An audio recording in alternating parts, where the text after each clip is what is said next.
whakarongo mai koe ki te reo irirangi o Aotearoa. This is Checkpoint on RNZ National. I'm Lisa Owen. E haere aki nei, a multi-million-dollar fund to help whānau living in motels is barely trickling through to children in need. Auckland Uni investigates claims dozens of students cheated during online exams, sharing answers in chat rooms. Police reveal they've stopped plans for 2 mass shootings around the March 15 terror attack. Aucklanders over 65 get the call up to book COVID vaccinations, but the actual jabs could be weeks away. It'll be weeks also before Waikato DHB is back to full capacity after the cyber takedown. More schools get free period products, and it's sink or sail offshore for the America's Cup. We'll have details of the closed-door meeting between Grant Dalton and the Royal New Zealand Yacht Squadron. RNZ News at 5. Good afternoon, I'm Marama Tipole. 2 mass shootings were foiled before and after the Christchurch terror attacks after a tip-off from members of the public. The news was revealed at the first conference on violent extremism and terrorism and how to prevent it in Christchurch today. Police National Security Advisor Cameron Bailey says a planned mass shooting involving a school was uncovered a few weeks before March the 15th, 2019. He says another was foiled just 2 weeks after the mosque attacks. In the case of that school shooter, like so many other individuals that we see overseas, he was also an avid consumer of extremist material. It's unclear exactly what was driving his behaviour. In each case, we received one report to indicate something was amiss. A survivor of abuse at the Lake Alice Psychiatric Hospital's Child and Adolescent Unit says patients lived in a state of terror knowing they could be punished with electric shock treatment. Young people were subjected to ECT and given powerful drugs as a punishment. Rangi Wycliffe, who is now 59, was sent to the unit in the 1970s for behavioural reasons. He says the children lived in constant fear.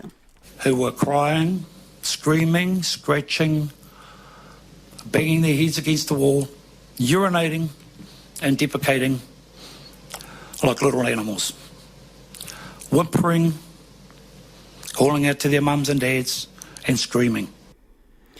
Rangi Wycliffe says the pain from electric shock treatment was indescribable. Doctors at Waikato District Health Board are now able to see patients' full medical information 4 weeks after the IT systems were paralysed by a cyber attack. But the DHB says it will still be weeks before services are operating as normal. Medical Services Medical Director Graham Mills says being able to access patient records as well as their lab results and scans is making a big difference. Talking to my clinical colleagues who worked last weekend, compared with the weekends before, they felt that they were able to work at about 90% of what they previously were able to do from a clinical care perspective. Work is underway to assess just how big the backlog of patients who have missed appointments or elective surgeries is. The government says the package for some Southern Response policy holders could cost more than $300 million if all those eligible apply. Southern Response is the government-owned company responsible for settling claims by AMI policyholders for Canterbury earthquake damage. In December, the minister responsible for the Earthquake Commission, David Clark, announced a package for claimants who settled their claims before October 2014. A woman who says she was raped by Arthur Allan Thomas has been accused by his lawyer of trying to extort him for money. Mr Thomas, 40 years after he was released from a wrongful imprisonment for a double murder in the 70s, is facing historical sex charges in the Manukau District Court. Years after the alleged incident, the complainant met with Mr Thomas's lawyer, hoping for an apology. But his defence lawyer, Marie Dyberg QC, says there was another motive. At that meeting, your group had actually tried to extort money by saying we will not go to the police. Mr Thomas denies any assaults ever took place. Thousands of bookings for the Milford Track's 6-month summer season have sold out in record time this morning. Bookings for the Department of Conservation accommodation on New Zealand's 10 Great Walks opened at 9:30, and within 15 minutes, all bookings on the Milford track had been snapped up. The department's Director of Heritage and Visitors, Steve Taylor, says the department has experienced growth in demand on the trials. They've been incredibly busy, and certainly last year as well, there's been a year-on-year growth for demand. This year we saw 100% of the department's accommodation booked out within 15 minutes, which is incredible, really. Steve Taylor says the advice for anyone wanting to get out on a great walk is to get in quick. It's 5:04. To sports now, Black Caps coach Gary Stead says the attacking style of Ajaz Patel warrants his inclusion in the 15-strong squad for this week's World Test Championship final against India. Patel's the only spinner named, with Mitchell Santner one of 5 players who'll now leave the touring party. Patel took 4 wickets in the second Test win over England, and Stead says he's the best slow bowling option. The role of the spinner is probably one of a little bit more of an attacking option than what it is in New Zealand at times. So I guess we felt that we needed to have who we thought was our, best spinner in terms of the guy that can take wickets for us, and that's why Ajaz got that nod. Colin de Grandhomme is the all-rounder in the squad, while Will Young is the specialist batting cover and Tom Blundell is the backup wicket keeper. The Blues are keeping the Highlanders guessing about Beauden Barrett ahead of Saturday's Super Rugby Trans-Tasman final. Back from his time playing in Japan, the All Blacks' first 5 was back at Blues training today.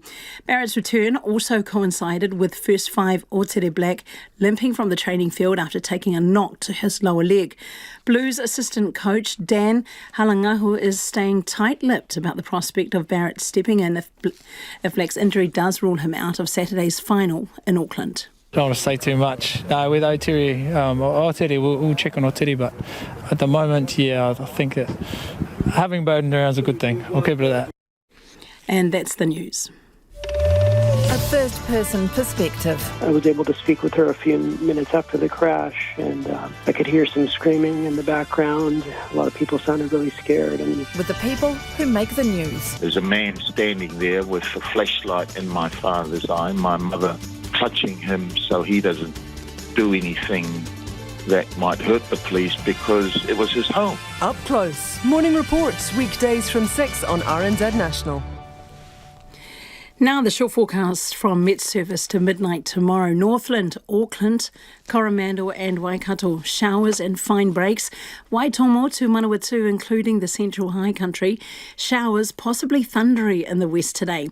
Fine breaks developing tonight. Bay of Plenty rain, clearing to the odd shower this evening, becoming fine tomorrow. Gisborne, Hawke's Bay and Wairarapa cloudy with scattered rain for Gisborne and Hawke's Bay. Fine tomorrow, but showers about Tararua district. Horowhenua to Wellington, also Nelson and Marlborough cloudy periods. A few showers mainly about Horowhenua and Kapiti Coast. Canterbury, Otago and Southland mostly cloudy with areas of fog. Isolated showers for Canterbury but scattered rain elsewhere. Bulla, Westland and Fiordland periods of rain, possibly heavy and thundery today. Clearing to fine in northern Fiordland tomorrow morning and Westland later. And the Chatham Islands, low cloud or fog, showers late tomorrow, possibly thundery. RNZ National, it's 7 minutes past 5. Kia ora rā marama. Tēnā koutou katoa no mai haere mai ki Checkpoint I tēnei rā. A big pot of money set aside to help whānau living in motels has failed to make it to many children in need. The flexible funding program was launched last year and is often highlighted by the government as one way it's supporting children in emergency housing. Not a single dollar has been handed out in Te Tai Tukaro, and the locals are demanding to know why. As well as that, just $4,000 has been spent for all of Auckland in the program's first 6 months. Nita Blake-Person reports.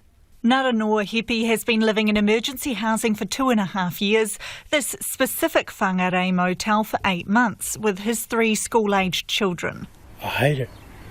Because my kids, they can't go out and be kids. Yeah. And to me, a man doesn't really feel like a man if he can't lay down in his own bed and wake up in the morning, I've been feeling like that for too long. Living in motels comes with different expenses. It's harder to store food, school can be further away, and there's no space for kids to hang out or do activities. Naranoa says it's been tough. Getting my kids to school mainly, eh? Like I've only just picked my van up a week ago, so I've had no vehicle and it's been a bit of a mission. I asked for help, but they said it wasn't there for me, so I took it on the chin and carried on. At no point during his time in motels has anyone mentioned the flexible funding package, a government initiative aimed at meeting the educational, early childhood and wellbeing needs of families with children. The fund was launched last November and has $2.2 million allocated to it this year. But by the end of April, just $120,000 had been spent for the whole country, with huge inconsistencies as to where it went. Waikato got nearly $100,000, but Auckland got just $4,000. Northland, Central and Wellington regions had no money spent at all. I'm getting pissed off, actually. You know, he's been telling me that no, there's no money there for you to be able to do that, and I just hear about this. So what is happening to that money, eh? Because we aren't seeing it. We didn't know anything about it. The Ministry for Social Development is putting the lack of spending down to a slow start. But General Manager of Housing Karen Hocking says since the figures were released to Checkpoint 2 weeks ago, that's changed. We have been a little bit slower on the uptake than we anticipated earlier in the year. But since we released those figures to you, there's actually been a significant uptake, which is really, really good. So we've spent well over $1 million. Hocking says $850,000 was paid out in 6 weeks. When we asked for the updated figures, those weren't immediately available. Our staff are getting more and more confident about how flexible that they can be with the program around what are the different things that they can do. But the North still misses out. I can't tell you exactly why there's been no funding gone out the door in Northland, and nor can I tell you whether any clients have requested funding or it has been declined. Liz Cassidy-Nelson is the Chief Executive of 155 Whare Awhina and Community Law in Whangarei. She can't understand why the money isn't making it to Northland. I have no idea. Along with the rest of the community, I can only base it on saving money.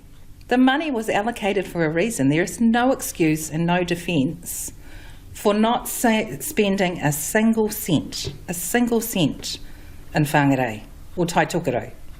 No excuse. Her organisation works with hundreds of homeless whānau, and she says the need for flexible funding is huge. I'm just really hugely disappointed for those in our community that are barely just surviving and are in emergency homes on an SNG, and we're not supporting them with their wellbeing in terms of this funding. That's why it was allocated. And here's the window of opportunity to make a difference. Naranoa Hepi says the money would have made a big difference for his family, but for now he's focused on the positives. He and the kids finally have a place to move into in the next few weeks. Yeah, I'm excited. Don't look like a problem. Hope also that other whānau will get the funding help they need. It's Te Kaumarua Minite Pahi I Te Rima, and you're with Checkpoint on RNZ National. And still to come on the program, the critical closed-door meeting that could decide the future of the America's Cup. Aucklanders over 65 are being invited to book their first COVID vaccinations, but it could be weeks before they actually get the jab. Texts and emails will go out by the end of the week, but it'll just be an invitation to book, and then they'll have to wait for an appointment. According to the government's own timetable, vaccinations for people in what it calls Priority Group 3 were supposed to start in May. Matt Hannett from the Northern Region Health Coordination Centre says you'll know when it's your turn. We will get in contact with them. We will send them either an email or a text or maybe both. So people just need to sit tight. Don't worry. We'll get in touch with them. And as soon as they get that invitation, just click on the link and book an appointment. So, OK, to be clear, this is only an invitation. It's not actually a booking to get an injection. So when will the earliest time be that they're actually able to get their COVID jab? That will depend on where they want to access. So some of our sites are booked up for the next couple of weeks. So people just need to click on the link, and then that takes you through into a little calendar, similar to if you book a hotel online or something like that, and you just click on the site. So most sites have capacity in a couple of weeks' time. Okay, because one listener's told us they can't get an appointment until August. I think it depends very much on the different sites, and most sites do have capacity in the next couple of weeks if you can get into when you get into the booking system. When you say most sites, how many would have capacity, and what's the earliest possible time you could get an injection? I think the majority of sites have capacity over the next couple of weeks. So we've got 8 or 9 community sites. We're also working with general practice and pharmacies. We're confident, and we're also bringing on more sites. So we have another 4 sites opening over the coming months. So that's this month rather. So that's in Takanini, Pukekohe, Albany, and in Glen Innes. So we're taking a phased approach to this, and we're bringing on new capacity all the time to make sure that everyone can get vaccinated. So those additional 4 vaccination centres that you just mentioned, as you say, they're not opening up until the end of June. Is that because you simply don't have the doses to inject everyone should they come forward? No. The Tamaki, the Pukekohe and the Takanini sites will be opening in the middle of the month. We have got all the doses we need to support our plan all the way through to June, July, and to support people to come and get vaccinated. So we're confident that we've got the supply that we need to hit the plan that we've got. How many doses have you got right now for your region? We've got everything we need. So how many is that, Matt? I'd have to come back to you with a precise figure in terms of how many doses, but we've got everything we need in order to support the bookings that we have and to support people over 65 when they get their invites. Right. So you are telling me you've got enough of the Pfizer vaccine on ice. If every single over 65-year-old in your area comes forward and wants a jab, you are able to give it to them. You've got that right now in a refrigerator. We have a plan for the next few weeks right through to September. We have been working really closely with the ministry to work on that plan, and we have the doses that we need in order to deliver that plan. So this is based on your projected deliveries of Pfizer, not what you have now. This is based on what you're forecasting receipt of. Yeah. I think the ministry would be best placed to comment on vaccine supply. We have just worked out a plan in conjunction with the ministry. We're confident we can deliver that plan, and we're confident that we've got everything that we need to achieve that plan. But Matt, I'm sorry, how can you have confidence of delivery when you say you're working on the booking system and the ministry is the supply of the Pfizer vaccine? Without the 2 components, you can't get this over the line, can you? So are your projections based on Pfizer doses that you have right now, or are they based on what you're anticipating getting delivery of in the next month or so? It's both. So it's based on what's currently in the country, and it's based on what will be delivered to us. So we've got a booking system that's up and running now that people can book through. We've got capacity at our site. We're bringing new sites on. Our priority is on getting people over 65 in and vaccinated, and we've got the things that we need to make that happen through June, July and into August. So the government's framework for the vaccine sequencing, it wanted that group of people, the over 65s, they were supposed to get the call up from May. So what's caused the delay in your area? We have been working on people over 65 in South Auckland as part of Group 2. So we're on track with that. And now, in line with the ministry's recent announcements around Group 3, we're moving into that. So we believe we're on plan and on track, and we're working with the ministry in alignment with the sequencing framework. So of the groups 1 and 2, how many have you fully vaccinated in your catchment? What percentage have you managed to get through? In terms of groups 1 and 2, I'd have to come back to you, Lisa. We've got, in terms of border workers, we've got significant proportion of those vaccinated. In terms of group 2, we're working through that. We've done over 300,000 vaccinations in Auckland to date, and we're doing about 45 to 50,000 per week, which will just continue to grow. But the real significant number, isn't it, Matt, is what percentage have you managed to vaccinate of those people who are eligible, right? So do you know that? Yeah, we've got that data. People over 65 so far in South Auckland. We've done 30,000 already. But what percentage is that of all the people, as I say, in groups 1 and 2, of the population that are eligible to be vaccinated in your catchment in groups 1 and 2, what percentage of them have you fully vaccinated? I'd need to come back to you on the detail of that, Lisa. Yeah. Okay.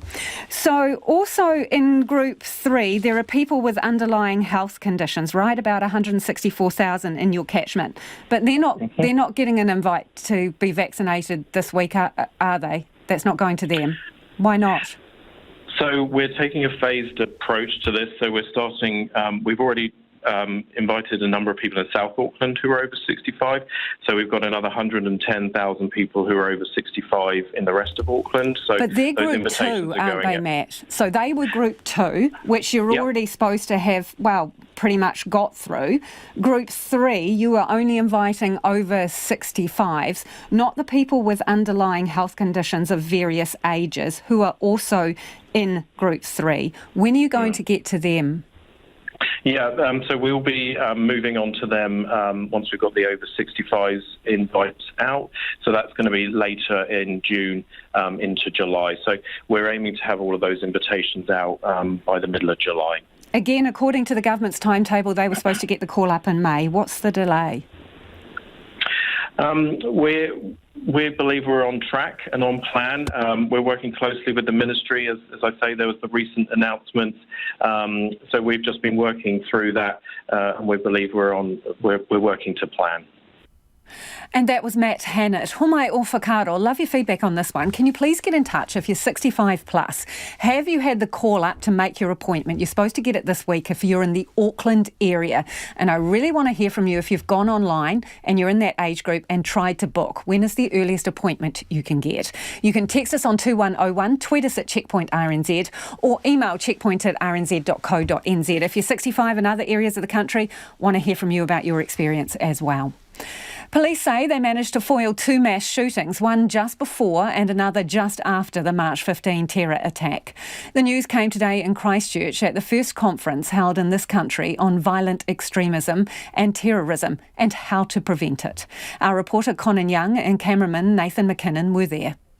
The extent of the threat posed by terrorism was made clear by the Police National Security Advisor, Cameron Bailey, who was part of a panel discussion on the current level of risk faced here.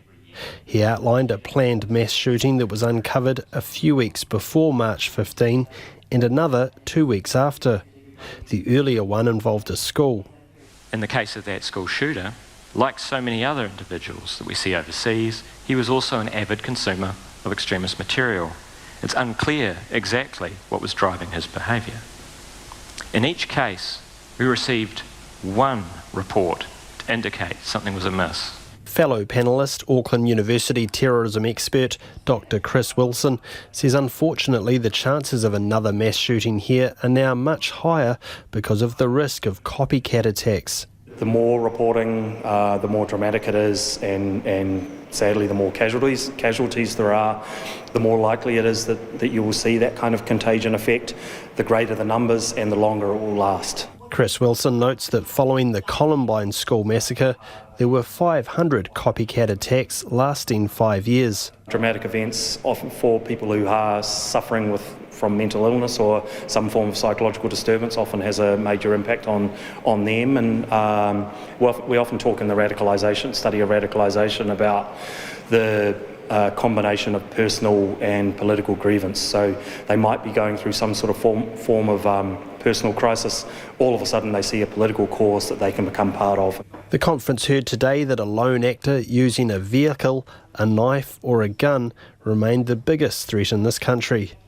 The SIS is drawing up a list of things family, friends and workmates can look out for, and those they suspect have been radicalised online who might pose a risk.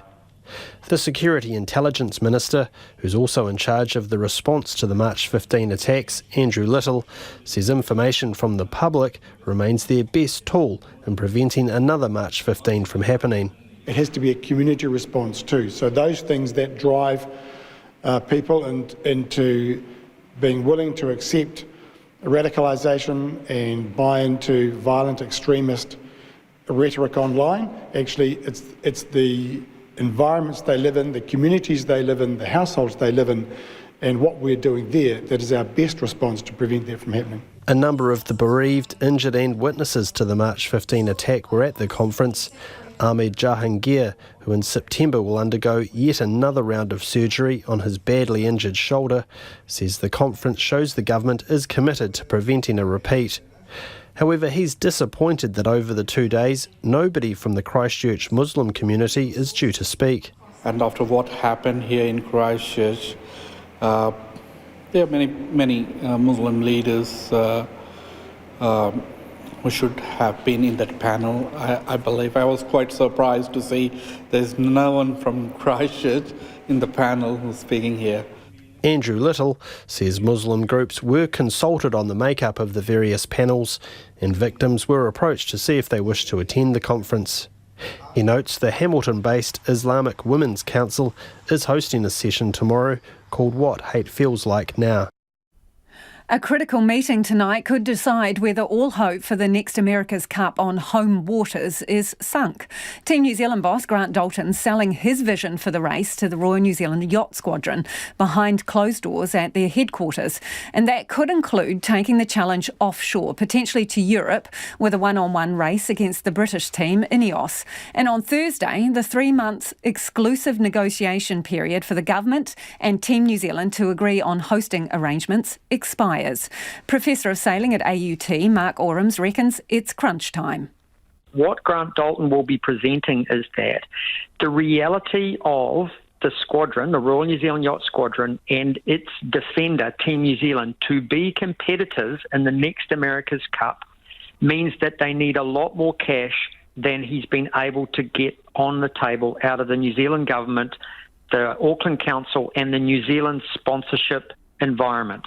And so what he will be presenting to them, I think, is an alternative which allows the team to stay together and be competitive. And that alternative will be some variant on taking either an aspect of the next America's Cup offshore or some of the lead-up series as well. So he's going to have to convince the squadron members that this is the best option that he's been able to come up with.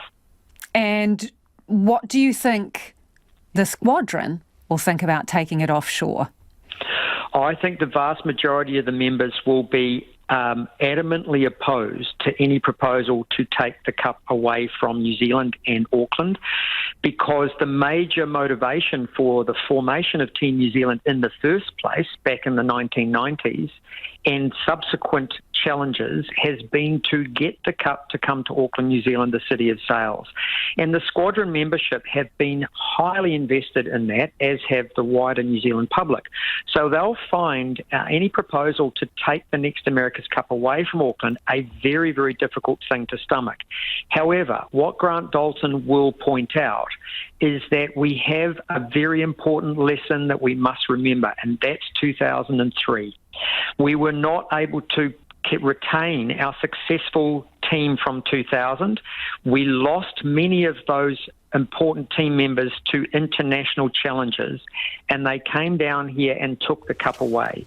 So Dalton will be very conscious of history not repeating itself here and reminding the squadron that for us to be able to be successful in keeping the next America's Cup, New Zealand's Cup, he needs to have a team that can be competitive, and that means he needs to find a way to get the money in to keep the team competitive.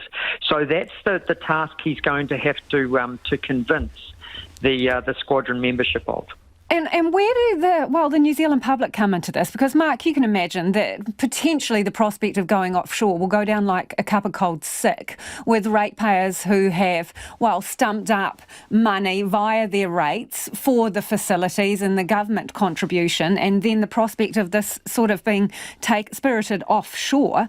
So, I mean, ultimately, who gets to decide and how much consideration will be given to that? Yes, you're absolutely right to point that out. It's quite a tricky balancing act because Team New Zealand is actually a privately owned professional sports team, a little bit like the New Zealand Warriors or the Breakers. But of course, we have all been asked to invest in Team New Zealand, not just financially as taxpayers and ratepayers, but emotionally as well. I mean, the name of the team itself is one that's patriotic and brings in kind of connotations of belonging and a sense of it being our team, right? And so it's going to be very difficult for the New Zealand public to accept a proposal that would take the cup away from New Zealand. What I think Grant Dalton will be putting on the table tonight, and we'll hear subsequently about it over the coming days, is a hybrid proposal where he's able to generate enough funding to keep the team together and keep it competitive, but also to guarantee that we will be able to host an event in Auckland in the future.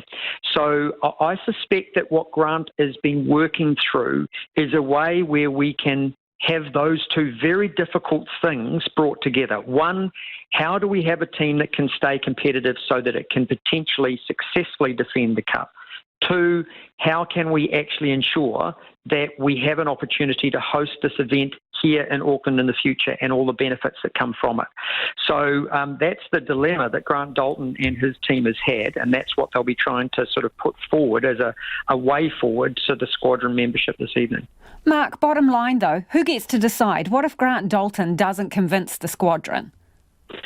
Well, that's a very good question, and it largely depends on the agreement that has been signed between the Royal New Zealand Yacht Squadron and Team New Zealand.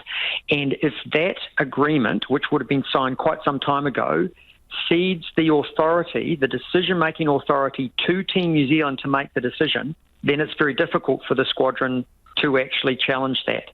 Mark, could this end up lawyers at dawn? Yes. Unfortunately, my answer is yes. The America's Cup has sometimes been characterised as a years-long legal fight with the odd yacht race thrown in between, and unfortunately, this could shape up to another legal battle, and not just with regard to the Royal New Zealand Yacht Squadron and Team New Zealand, but of course, if what Grant Dalton is proposing is an exclusive America's Cup in England between Team New Zealand and INEOS Team UK, I suspect that other challenges like the American Magic Challenge out of New York Yacht Club and, of course, Luna Rossa, Prada Pirelli, that they will not be happy and will not accept that, and will see them line their lawyers up as well. Is there no America's Cup in New Zealand without Grant Dalton? Well, there's no America's Cup in New Zealand without a successful competitive team that can keep the cup here. Whether it's Grant Dalton or Sir Peter Blake or others who lead the team, everybody, there will be people who are capable and can take their turn. Who else would it be if it wasn't Grant Dalton, Mark? I don't think there's anybody at the moment who I would put forward as capable as Grant Dalton of keeping this team together. So he is the right person in the position right now. He's got a very difficult job in front of him. Remember, he is coming up against international teams that are funded by billionaires, the likes of which New Zealand has not got. And so he is trying to put together enough money, and it's a lot of money, more than any other New Zealand professional sporting team would be able to put together, to try and ensure he can keep Team New Zealand together and stop an Alinghi fiasco that we saw in 2003. Mark, in short order then, the exclusive negotiation period with the New Zealand government, that's dead in the water now, is it? Well, that's my read of the tea leaves. There's only a few days to run on it, and the fact that we had some public statements from both Phil Goff, the Auckland Mayor, and from Stuart Nash as the Minister for the America's Cup a couple of weeks ago, pretty much indicating that. I would be very, very surprised if since those public statements things have been turned around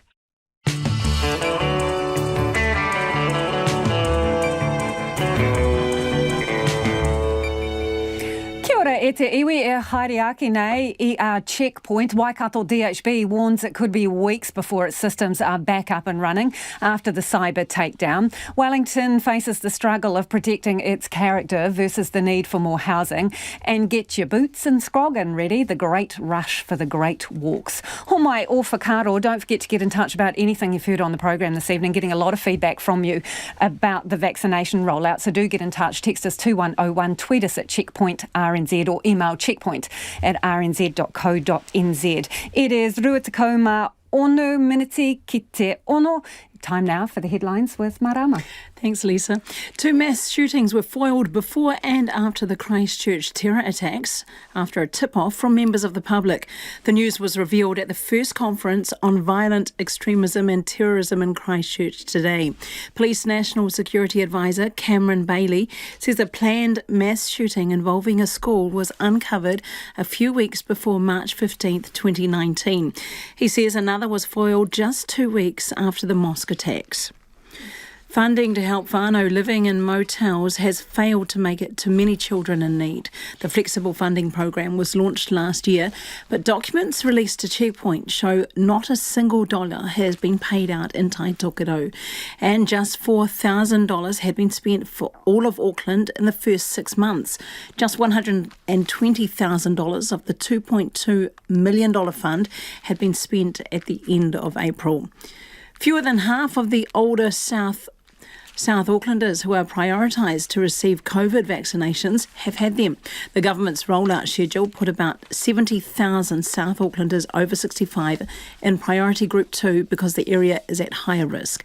The initial plan was to have finished Group 2 by May, but the program lead for Auckland's DHBs, Matt Hennant, has told Checkpoint they're still going.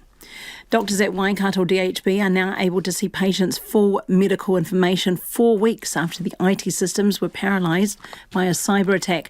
But the board says it will still be weeks before services are operating as normal.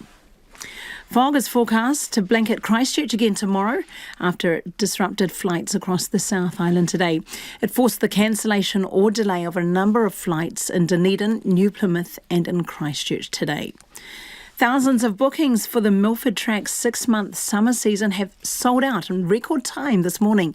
Bookings for dock accommodation on New Zealand's 10 Great Walks opened at 9:30, and within 15 minutes all bookings on the track had been snapped up. Those are the latest news headlines. I'll have more at 6. Kia ora rā e hoa. No mai hoki mai if you've just tuned in. This is Checkpoint. Ko Lisa Owen tēnei. It is time now for the business news. Ko taku manuhiri and INA ko Nona Peltier, who has joined me in the studio.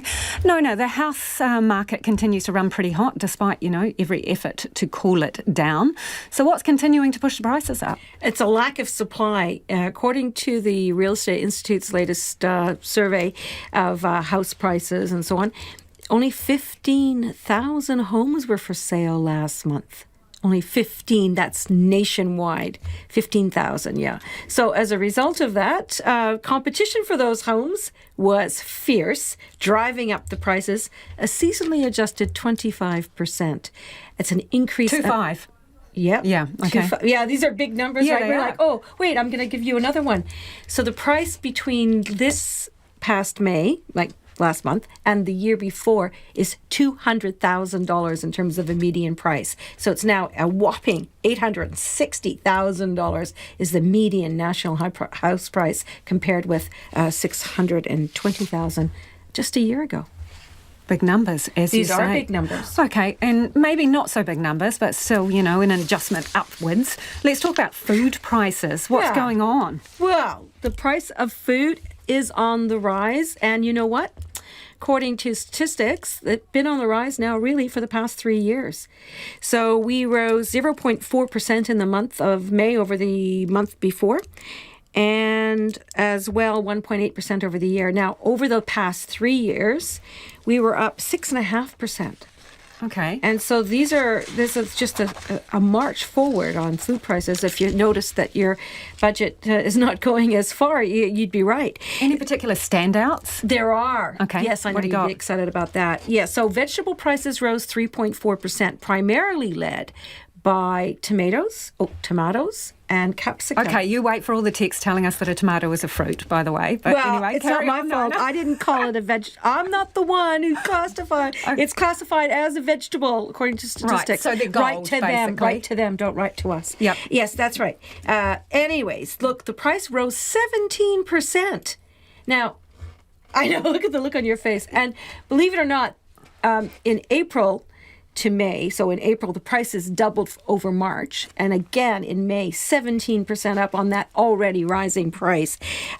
So look, the other thing is capsicum. Yeah. Those prices rose 30%. Yeah. $19.07 a kilo. Yeah, they're pretty pricey, They those really sort of are. things. But on the plus side, if you call it a plus side, if you love kiwi fruit, they were, 40% cheaper for kiwi fruit, which is typical for this time of year. Average price there was $3.60 per kilo.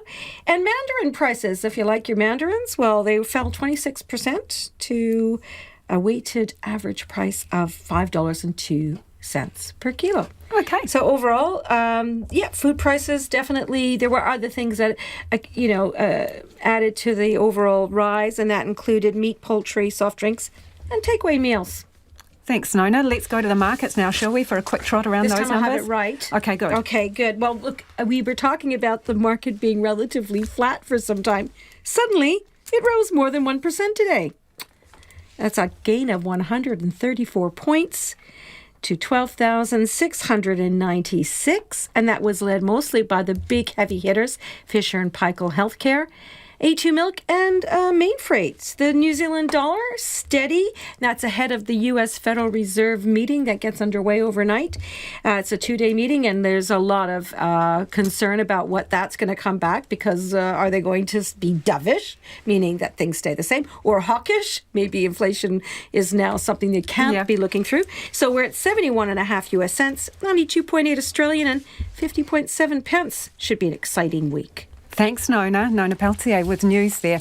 It will be weeks before Waikato DHB will be running at full capacity after a cyber attack paralysed its IT systems 4 weeks ago. But progress is being made, with doctors now able to access patients' full medical information, get lab results and see x-rays and scans. Our reporter Sarah Robson filed this story. On the emergency department door at Waikato Hospital, a warning. Computer outage disruption, emergency department capacity is limited. Walking through the corridors, there are handwritten signs on A4 bits of paper. Don't turn on the laptops. Library open for reduced hours. Getting things back up and running has taken longer than Chief Executive Kevin Snee expected. It's certainly the first cyber attack I've ever managed. I hope it's my last. 4 weeks on from a ransomware attack, the DHB says it's getting more clinical services back up and running. Doctors can now see patients' full medical information and record and track them as they move through hospitals. Medical Services Medical Director Graham Mills says that's made a big difference. Talking to my clinical colleagues who worked last weekend, compared with the weekends before, they felt that they were able to work at about 90% of what they previously were able to do from a clinical care perspective. Lab diagnostics and radiology services are also back up and running. It means now that we can view images on computers in the organisation. We can see laboratory results in the same turnaround times, or just slightly slower than what they previously were on computers. Kevin Snee says it shows they are making progress. That's a big step forward for our services compared to where they were over the previous month. We still have a way to go. So whilst these are really important core services, there's still quite a long way to go. Work is underway to pinpoint exactly how many patients missed appointments or had elective surgeries deferred because of the cyber attack. Hospital and Community Services Executive Director Christine Lowry says those people will need to be prioritised, and at this stage they're not sure just how big that backlog will be. So it's understanding what that looks like, and then in order of priority getting patients booked back into our system, as well as working through the number of referrals that we have received into the organisation but haven't been able to access over the last 4 weeks. Christine Lowry says they'll be working with other DHBs to make sure people get the care they need. More staff will also need to be brought in to help with the catch-up, and asking people to come out of retirement isn't being ruled out. We will be looking at all sorts of options, as long as they're appropriate and the staff have the appropriate skills and training to do what we need them to do. Kevin Snee says it will be weeks before services are running as normal, and there is still the busy winter season to contend with. It'll be quite a long tail to this thing, but as we get further along, there'll be more and more functionality in the service and getting back more and more. Kevin Snee says people should continue to visit their GP in the first instance if they need medical care to ease pressure on hospitals across the Waikato region. It's Te Kauma Ono Minute ki te Ono. It is, 16 minutes to 6. I'm Lisa Owen and you're with Checkpoint on RNZ National. He muriaki i ngā pitapita kōrero after the news at 6, the harrowing evidence of those abused at Lake Alice Psychiatric Hospital. So many of you getting in touch about the rollout of the COVID vaccination for over 65s in Auckland. This listener says, I have had both vaccinations and today got an invite for my first. I am aged 77 and like many friends, we've been proactive, made bookings and just got on with it. Now we are being invited. System is mad, that person says. Ralph says, got an inoculation text yesterday. The phone not yet connected, no one answering the help number, so hung up after 30 minutes plus. Forwarded text to daughter. As instructed, she opened the link, logged on, changed passwords and was immediately locked out. Not user-friendly, says Ralph.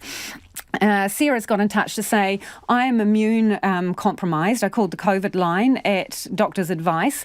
They booked me for my first vaccination mid-July, but told me as I'm a tier 3 list, I can only try turning up at the vaccination centre randomly to be fitted in. Seemed like very loose advice to me, but he said to go late afternoon, close to the centre's closing time. Some of you, though, are very happy. This person says, got the call up mid last week, had my first jab on Sunday, all very well organised. Another listener says, I'm 72, had my first jab last week, very impressed by the efficiency of the process. Do keep that feedback coming. Text us on 2101 or tweet us at Checkpoint RNZ.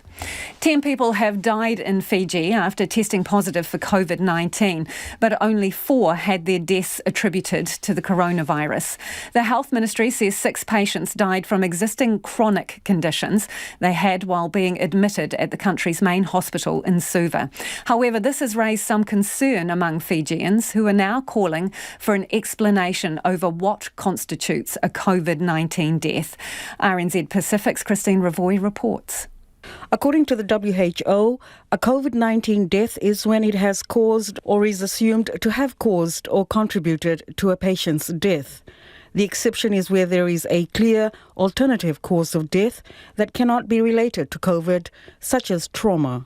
The WHO also says there should be no period of complete recovery from the virus between illness and death.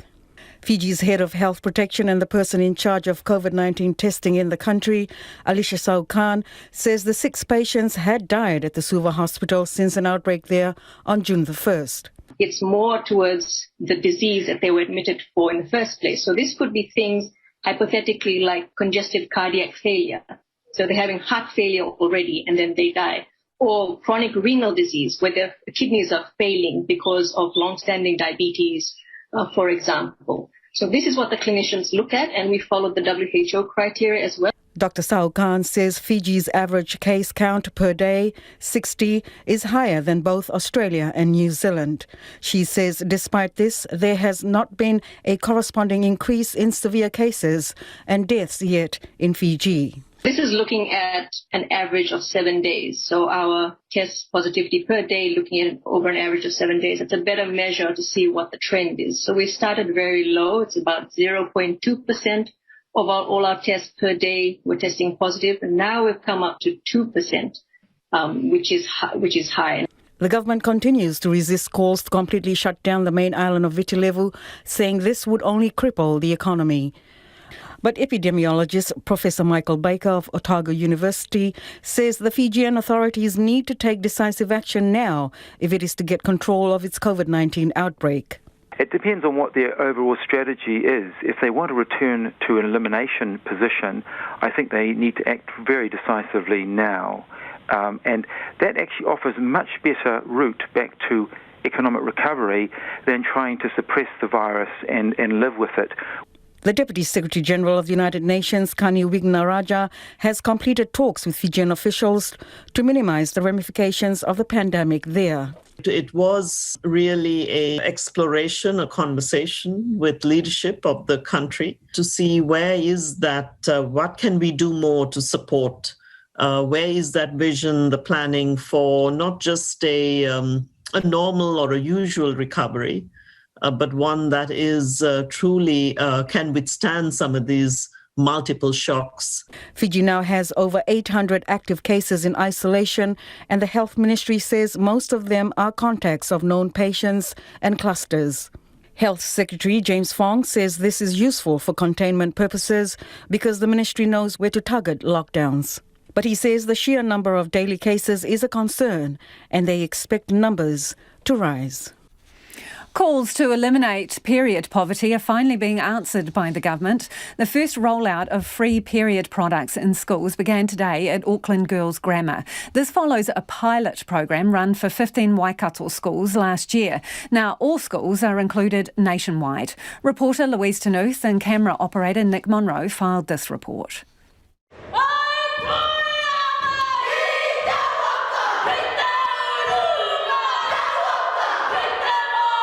Students at Auckland Girls Grammar welcoming the chance to deal with their periods without financial barriers. They're one of the first schools to receive products as part of the rollout taking place throughout the country.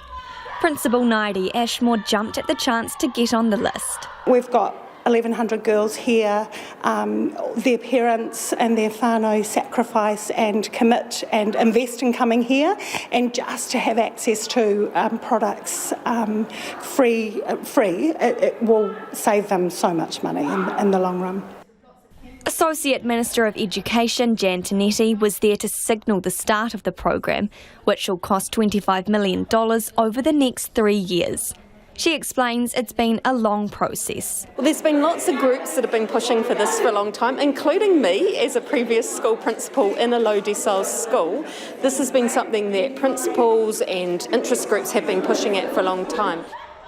And in order to tackle our attendance goals for schools, period poverty needs to be addressed. Period products can be expensive for many young people, and it's important that we're looking at every factor that impacts upon attendance, and one of those, of course, is periods.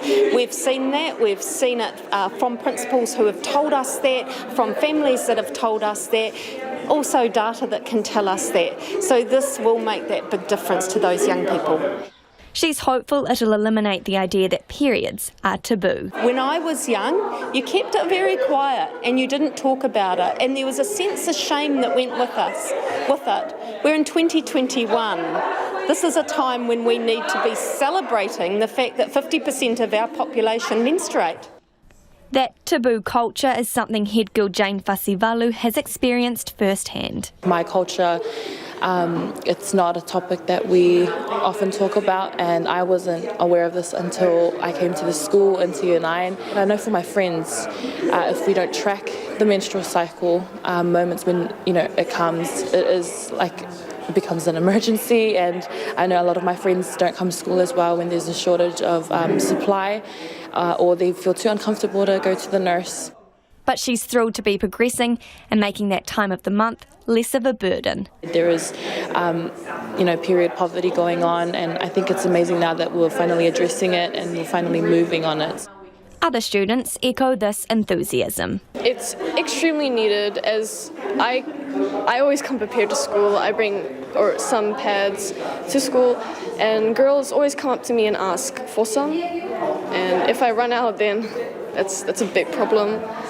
And girls relying on other girls and teachers to bring is not really a good thing. So if it's just free and distributed around the school, it'll really help. Some of my friends don't even attend school. Either they say they don't have the product, or sometimes they just feel the cramps. It's really, really hard. I'm actually so in love with this idea. I just don't know how to explain how happy I am that this is going to be happening to not only a girls' school, but all the schools around Auckland and possibly New Zealand. Nearly 1,700 schools across the country can expect their first orders of pad and tampon products like these this week. They'll receive a mixture of brands and can expect enough to cater for all the girls on their school roll. This will be ongoing support so they can put their orders in as they're needed. Belle Lee is the lead nurse at Auckland Girls Grammar. She says almost all students at school are struggling with accessing period products. We've been having a long, ongoing issue with, I have to say, period poverty. A lot of our students, we have 1,100 at school. Probably 80% of those are Pacific Maori that come from South Auckland, have challenges in accessing period products, and that just results in students missing school time, not coming to school because they can't manage it, or going home from school. Students at the school will dictate how they offer the products to try and eliminate the whakama that comes with approaching staff or teachers. The feedback yesterday was simply we will have baskets available at the health centre and maybe in certain other areas in the school, faculties like PE, and then students will know that they can go anytime, recess, lunch or even during class time, and access the products there. For us, it's the most amazing opportunity that's going to really open the doors for lots of our students. And Principal Nairi Ashmore wants families to know the products will be available for everyone that needs them, student or not. We serve a large community. We're not going to police how many products the girls take. It's not a luxury item. It's a necessity, and if they think they need it or they want to give it to their sisters, then we actually don't have a problem with that. The products on offer by Organic Initiative, the Warehouse Group, Crimson Organic and You by Cotex have the tick of approval from students. Though discussions today indicated there's demand for more sustainable options like period cups and undies in the future.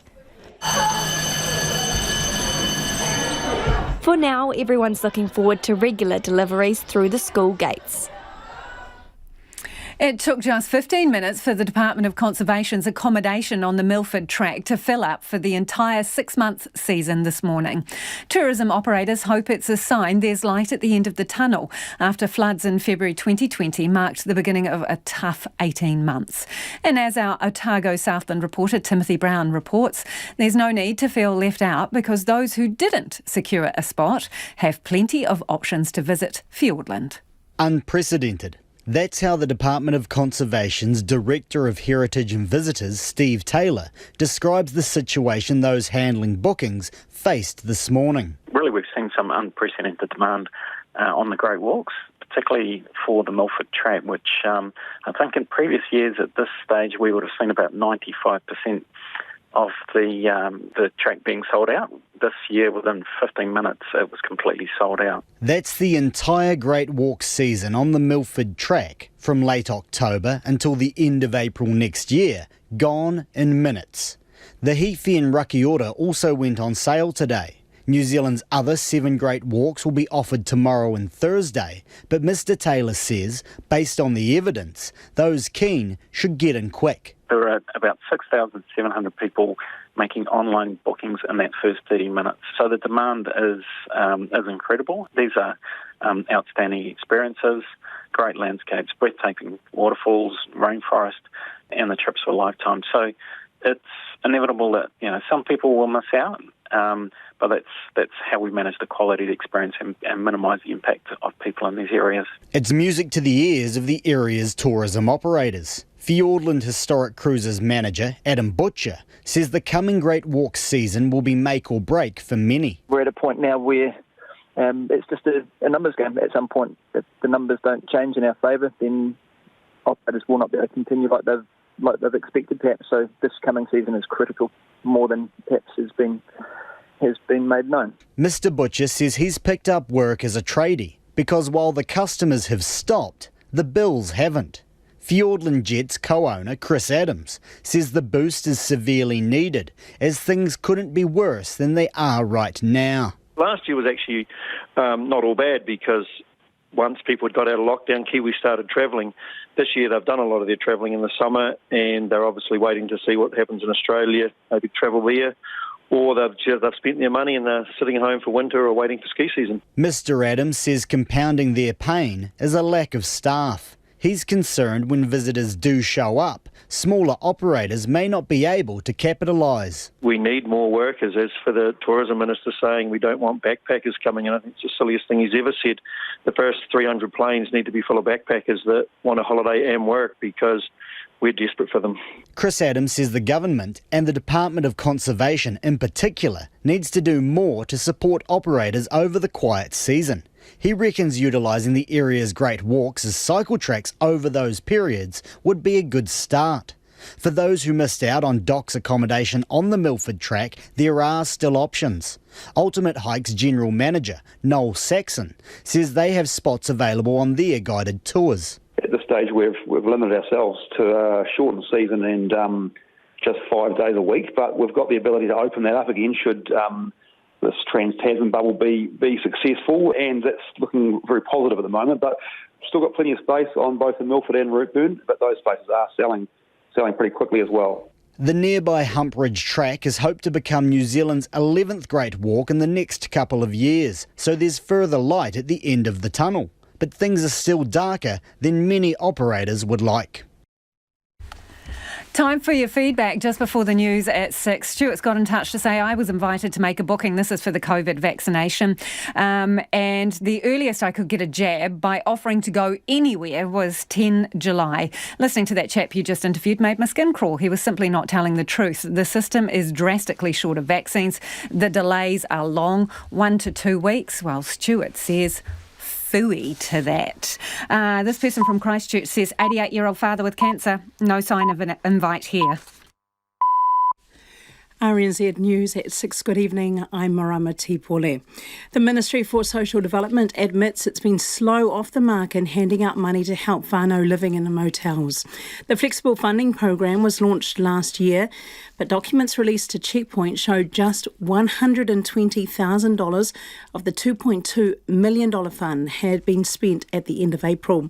The Ministry's General Manager for Housing, Karen Hocking, has told Checkpoint that's changing. We have been a little bit slower on the uptake than we anticipated earlier in the year. But since we released those figures to you, there's actually been a significant uptake, which is really, really good. So we've spent well over $1 million. Karen Hocking says $1.2 million has now been spent from the fund, with around $850,000 handed out in 6 weeks. Fewer than half of the older South Aucklanders who are prioritised to receive COVID vaccinations have had them. The government's rollout schedule put about 70,000 South Aucklanders over 65 in priority group 2 because the area is at high risk. The initial plan was to have finished group 2 by May, but the program lead for Auckland's DHBs, Matt Hannant, has told Checkpoint they're still going. People over 65 so far in South Auckland, we've done 30,000 already. The DHBs say they're encouraging older Pacific people to keep coming forward for their vaccines as they send their invitations out to all over 65s in the city this week. 2 mass shootings were foiled before and after the Christchurch terror attacks after a tip-off from members of the public. The news was revealed at the first conference on violent extremism and terrorism and how to prevent it in Christchurch today. Police National Security Advisor Cameron Bailey says a planned mass shooting involving a school was uncovered a few weeks before March 15th, 2019. He says another was foiled just 2 weeks after the mosque attacks. Mr Bailey says both times police received just one tip-off from a member of the community that something was amiss. The Waikato District Health Board is looking at bringing in more staff to help clear the backlog of patients who've missed appointments and surgeries because of the cyber attack 4 weeks ago. The DHB says it's making progress getting more services back online, but warns it's still weeks away from operating at normal capacity. Hospital and Community Services Executive Director Christine Lowry says they're assessing just how many people need to be seen and how many referrals have been missed. She says more staff will be needed and asking people to come out of retirement isn't being ruled out. We will be looking at all sorts of options as long as they're appropriate and the staff have the appropriate skills and training to do what we need them to do. Christine Lowry says some patients could also end up being treated at other DHBs. The coming Great Walk season will be make or break for many Fiordland tourism operators. The area was hit by widespread flooding in February last year before the COVID-19 pandemic crippled tourism. 3 of the country's 10 Great Walks are in the area, and the first bookings for Department of Conservation operated huts opened this morning. The Milford Track was booked out for its 6-month season in only 15 minutes. Fiordland Historic Cruises manager Adam Butcher says it's great news for operators, as some are only just hanging on. We're at a point now where it's just a numbers game. At some point, if the numbers don't change in our favour, then operators will not be able to continue like they've expected perhaps, so this coming season is critical. Adam Butcher says he's been working as a tradie to help pay the bills. Fog is forecast to blanket Christchurch again tomorrow after it disrupted flights across the South Island today. It forced the cancellation or delay of flights in Dunedin, New Plymouth and in Christchurch. Met Service forecasts fog or low cloud to form in Christchurch overnight and linger tomorrow morning before clearing. Dunedin Airport says passengers should double check with their airlines that their flights are still going ahead. Researchers have found an association between households that watch lots of TV or eat meals in front of it and their preschool development.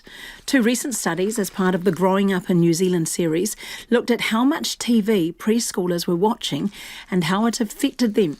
University of Auckland doctoral researcher Maria Corkin says there are steps people can take. Avoid having the TV just going in the same room as the child for a long period of time. Consider having some rules, restricting screen time for your child, have some expectations about what you think is appropriate, and avoid having adult content that they can view. Maria Corkin says TV time can affect how children control their impulses and their working memory. It's 5 minutes past 6.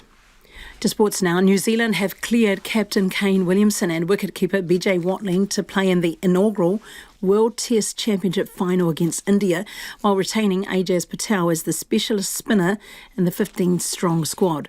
Williamson and Watling missed the 8-wicket second test win over England at Edgbaston due to injuries, with Patel's 4-wicket haul at Birmingham giving him the nod over Mitchell Santner.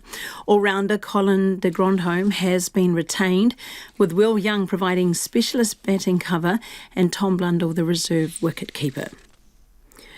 The Bowden Barrett factor isn't distracting the Highlanders ahead of their Super Rugby Trans-Tasman final against the Blues in Auckland on Saturday night.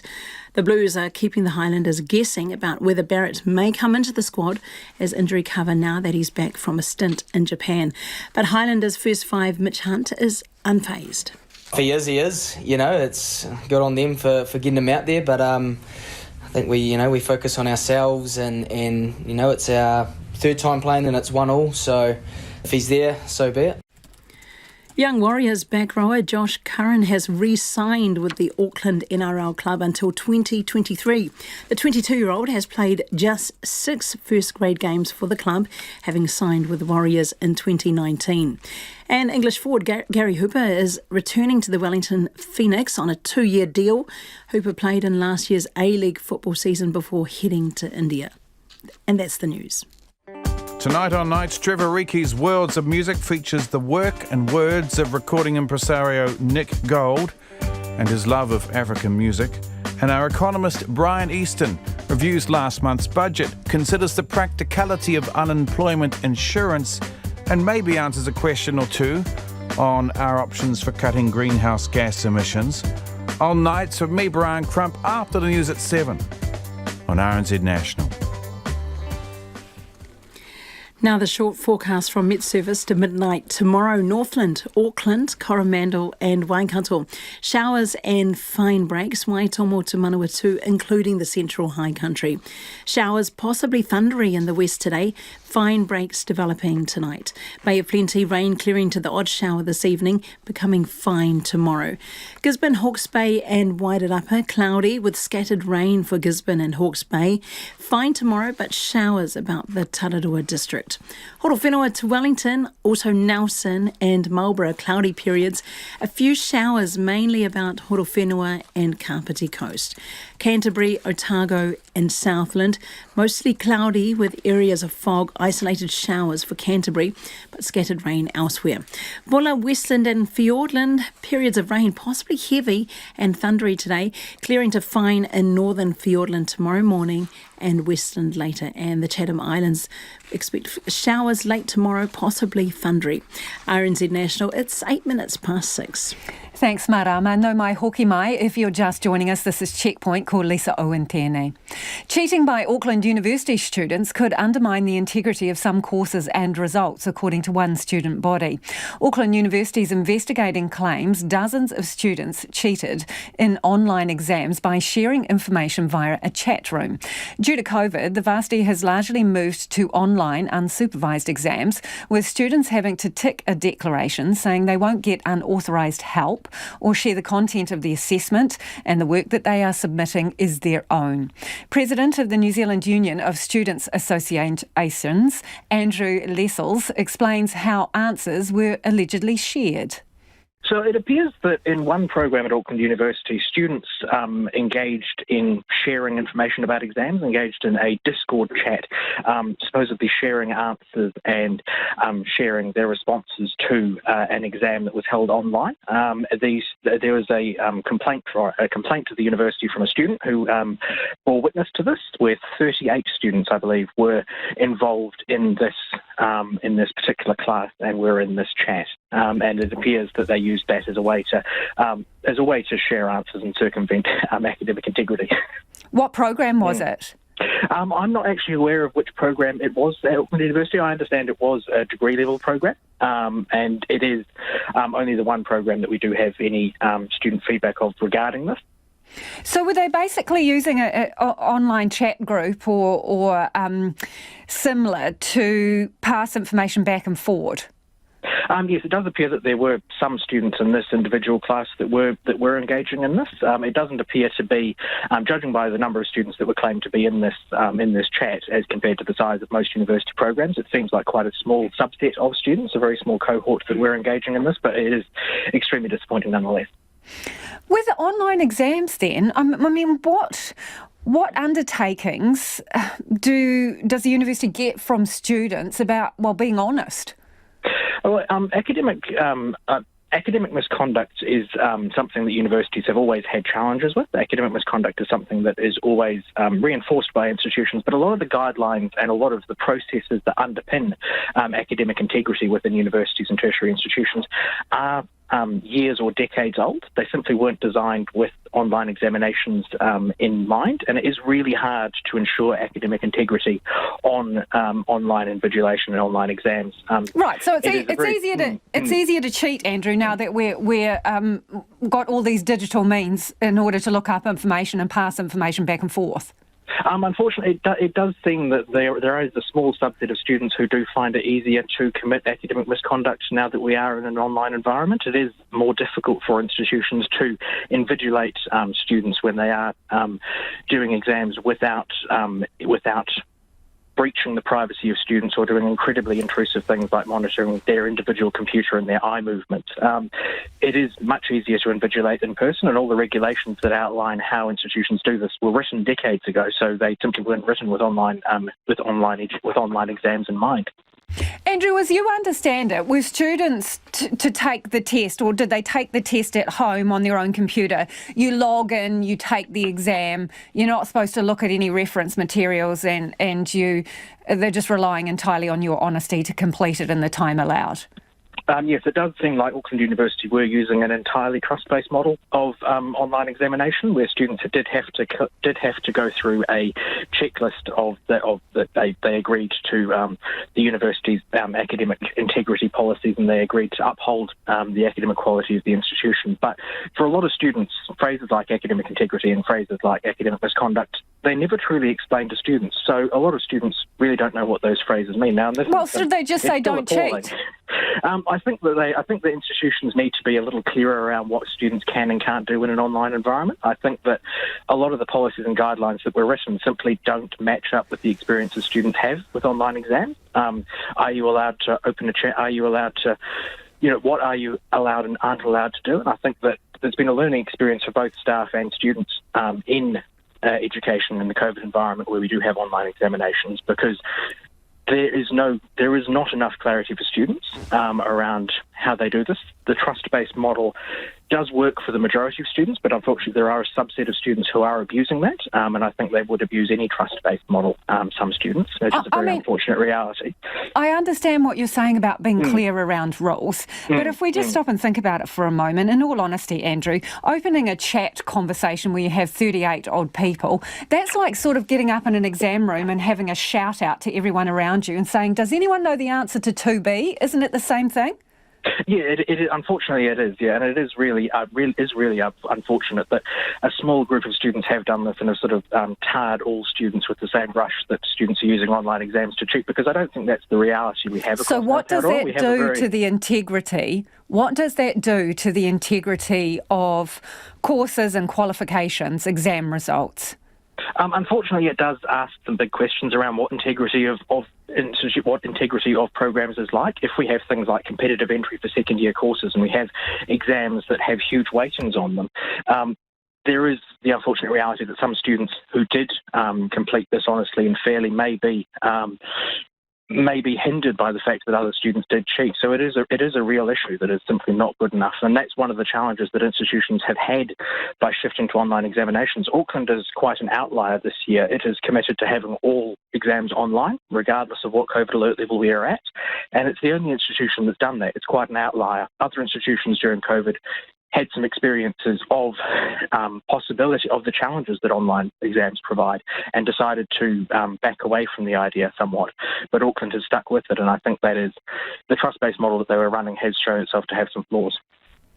Auckland University have provided us with a statement. It says, a student contacted a staff member with concerns about planned academic misconduct during a recent online exam. Consequently, tutors were warned to be extra vigilant, the university says, regarding academic misconduct in light of those allegations. It goes on to say, while we're not aware of cheating having taken place in these online exams before the allegation was made, we will be investigating the allegation. It is Tacoma Rema Minute Pahi I Te Ono, and you're with Checkpoint. Ko Lisa Owen tēnei. A woman who says Arthur Allan Thomas raped her has told a court she was prompted to lay a complaint because Mr Thomas could receive a formal apology over his earlier wrongful conviction. The woman tearfully recounted the experience in the Manukau District Court today. Jordan Bond was there. More than 40 years since he walked free from prison and was granted a pardon over the false convictions for murdering Harvey and Jeanette Crew, Arthur Allan Thomas again stands in the dock. The police framed Mr Thomas decades ago by planting evidence that was key in securing his murder convictions in 1971 and again in 1973. Now 83 years old, he faces historical allegations, 1 charge of rape and 4 of indecent assault. One of the 2 complainants was prompted to speak to police in 2019 after a petition was set up asking the police commissioner to formally apologise to Mr Thomas over the Crew murders. Her words have been revoiced. I didn't know how far it was going to go, but it just got me thinking again. Arthur got compensation, and now if he gets an apology on top of his pardon, I'm still left with nothing. The woman also claims she was indecently assaulted by Mr Thomas. She spoke to someone who said she could take him to court. I thought, why should he get away with it? The complainant said she was upset she had never received an apology. Years later, she sought a meeting with Mr Thomas's lawyers, hoping for just that. But defence lawyer Marie Dyberg QC suggested there was another motive: money. At that meeting, your group had actually tried to extort money by saying we will not go to the police. The complainant strongly denied this. She wanted an apology. I never got an apology. Arthur didn't even acknowledge that he shouldn't have done what he did. That's the purpose of that meeting. It was clear he wasn't going to apologise. The other complainant alleges 3 instances of indecent assault. Yesterday, Crown Prosecutor Aaron Perkins said one witness who will be called to give evidence says he personally saw at least one of the incidents. Mr Thomas denies any of the assaults ever happened, and his lawyer said the allegations are fabricated. The trial before Judge Bergsing and a jury is set down for 2 weeks. Survivors have painfully recounted being dragged kicking and screaming to electric shock treatment while in state care. First-hand accounts from people given the treatment as a punishment while in the Lake Alice Psychiatric Hospital in the 1970s have been heard at the Abuse and Care Inquiry. Our reporter Andrew McRae has been at the hearing in Auckland. Tyrone Marks was 11 when he was first sent to the Lake Alice Child and Adolescent Unit, controlled by lead psychiatrist Selwyn Leeks. He says he never knew if or when he would be punished with electric shocks. Sometimes they'll give you a hint, and that might be by walking around with the electrodes and the little box, shaking it around, saying, "No, it's your turn. This could be you, this could be someone else." He says metal adapters like headphones were first dipped in salt water and then placed on his head. He turns the dial up and down so that you're convulsing, you're shaking, you're screaming, and you can hear everything that's going on. You can hear talking, you can hear laughing, and on average would last for about 4 minutes. Rangi Whitcliffe is another survivor of the Lake Alice unit. He was 10 when he was first given electric shock treatment. Dr. Selwyn Leeks turned the machine on. The pain that you feel from the electricity surging through your head is indescribable. The scream that comes out of your mouth is also indescribable. The terror was so intense that you lost all bowel movement. He says it felt like his bones would break. You convulse your legs, your arms, you're being held by adults, so your back is arching. You're screaming, thinking that if I bite harder on this rubber, it won't hurt so much. If I scream louder, they might stop. But it didn't work like that. Mr. Marks says at one stage, Dr. Leeks decided to move the electrodes from his temple down to his jaw. And said to me, "Yes, I think that's the spot. I think I can make you scream louder." And he did. He left the Royal Commission with a final comment. I say to the Royal Commission, blasting a child's brain with voltage high enough to just about break your bones, and expecting their child to have a normal life afterwards, it's not going to happen. I will suffer for the rest of my life. Rangi Whitcliffe says the state's been involved in intergenerational systemic abuse of young people. Protecting Wellington's character versus the need for high-density housing. That's the challenge facing the City Council as they work through changes to the proposed Spatial plan. The high-level document caused a stir when it came out last year, particularly over its policy reducing the protections afforded to character areas. Harry Locke reports. It's going to be one of the biggest influences on the look, feel and shape of Wellington over the coming decades. The Spatial Plan is the zoning document which says to developers what can be built and where. It's currently being revised, with the city's population forecast to grow by tens of thousands. The draft version released last year promotes higher density living spread across the city. We thought the draft Spatial Plan as released was a good plan, but it could be more ambitious. Marco Garlick is a spokesperson for A City for People, one of the lobby groups set up following the draft plan's release. His main grievance lies with the plan's policy on character areas. These areas are streetscapes notable for their heritage value, history or topography. Think a row of pale colonial cottages embedded into one of Wellington's steep hills, for example. These areas are afforded special protections which make demolition difficult and any subsequent development subject to controls. Marco Garlick says unlocking these areas is crucial to solving Wellington's housing crisis. There's really a lot of houses we need to enable here, and the best land for development is around those inner suburbs. There's lots of great schools, there's lots of great green space, transport, a lot of it's got good buses and it's in walking distance from the city, and we think that is one of the best places to enable lots and lots of people to live. The Spatial Plan does propose reducing these areas. Marco Garlick says not by enough. Felicity Wong disagrees. I think it was completely unacceptable in terms of heritage and character. She's the founder of a rival campaign group called Keep Wellington's Character. It's a kind of a townscape. It's the environment in which we live with the new and the old. And people felt really threatened. They thought that this carpet bombing approach of the draft spatial plan was just ludicrous, resulting not from what people wanted who live in the city, but resulting from a central government directive. Both sides agree housing is urgently needed. They just want that housing to go in different places. The discussion will ultimately come to a head in the next week or so. An updated version of the spatial plan will be released in the next couple of days. Mayor Andy Foster is tight-lipped on the details, but says there are some material changes to the draft version. We have had a bit of a split between the people who are just saying just develop as much as you possibly can, or provide for the development of as much as you possibly can anywhere, and other people are saying actually no, we value the character of these particular areas and we want to protect that character. And I think it's really important that we actually try and see if we can find a way between those two competing sets of values, really. His view is that densification should happen around transport hubs, but Councillor Rebecca Matthews reckons they need to unshackle other suburbs as well. If we try and protect too many old houses, we're really limiting the growth, and that's what Auckland has seen. So I do think we need to be thinking more ambitiously, and also to remember this is just zoning. It's potential for housing. The new spatial plan will be debated at a council meeting next week. A top CNN host has announced she's been diagnosed with ovarian cancer.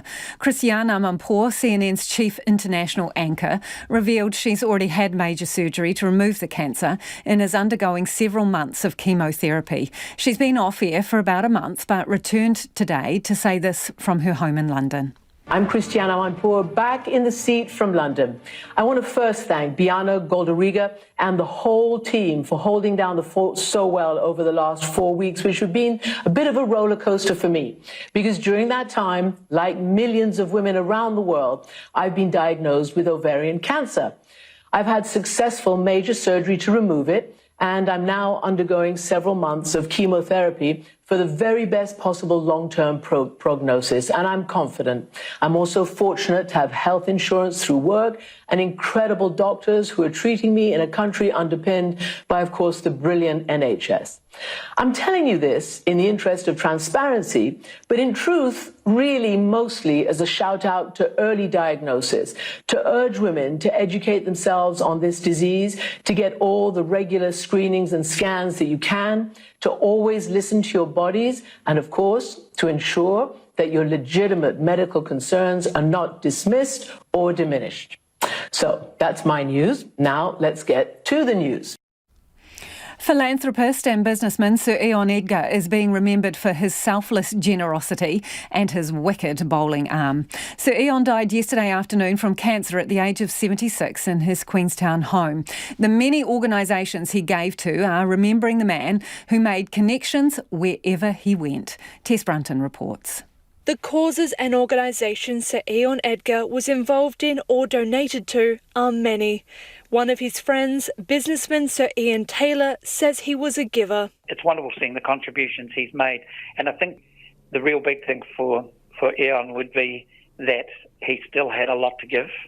He still would have been going if he was 100, He would not have stopped, and it would really have peeved him that he still felt like there was a lot to give, and he wasn't able to carry on with that. But right to the very end, he made sure he was doing everything he could, and that's the Ian I will always remember. Sir Ian served as the president of the New Zealand Olympic Committee, Chancellor of the University of Otago, Chairman of Forsyth Bar Group, Director of the Reserve Bank, among many other positions. His generosity made the Edgar Centre in Dunedin and the Waterfront Stadium happen.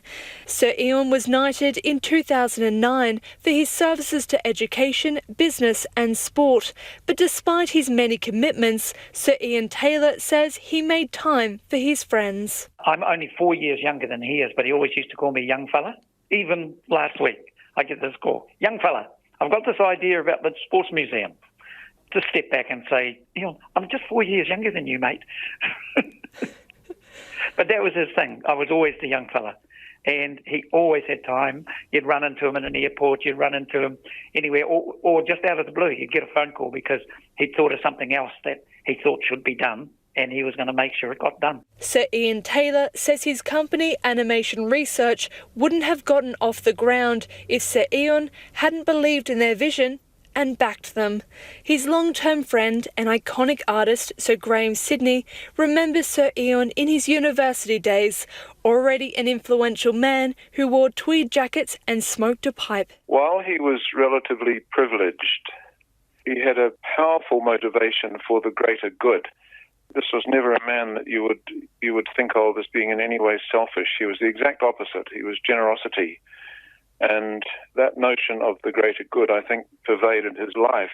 He says Sir Ian wanted to leave the world a better place, and he did just that without boasting. He's a role model for New Zealanders. It's not common that wealthy individuals are so disposed towards philanthropy and open generosity. In that sense, he's left an extraordinary mark, and I would love it to be emulated by others. He visited Sir Ian at his home in recent weeks, where 2 of his artworks are hung. And he was telling us about one of his great moments as a schoolboy at McGlashan College, playing another school, probably Otago boys, since they were such enemies, about the number of his best ever bowling performance as a schoolboy when he took 5 wickets for 3 runs, I think, in the first innings, and something like 6 wickets for 4 in the second, and he was absolutely electric with pleasure at that memory. Sir Ian not only set up the Winter Games, but its chief executive, Martin Toomey, says his passion helped it become the international event it is today, with his unique ability to bring people together. And first up, we'll be with you from 5 o'clock tomorrow morning. They've got this fascinating story about thousands of mysterious plastic beads appearing on the beaches. Where could they be from? Kei te hoki mai anō a popo whānau pomare. Thanks, Lisa. RNZ News headlines at 6:30.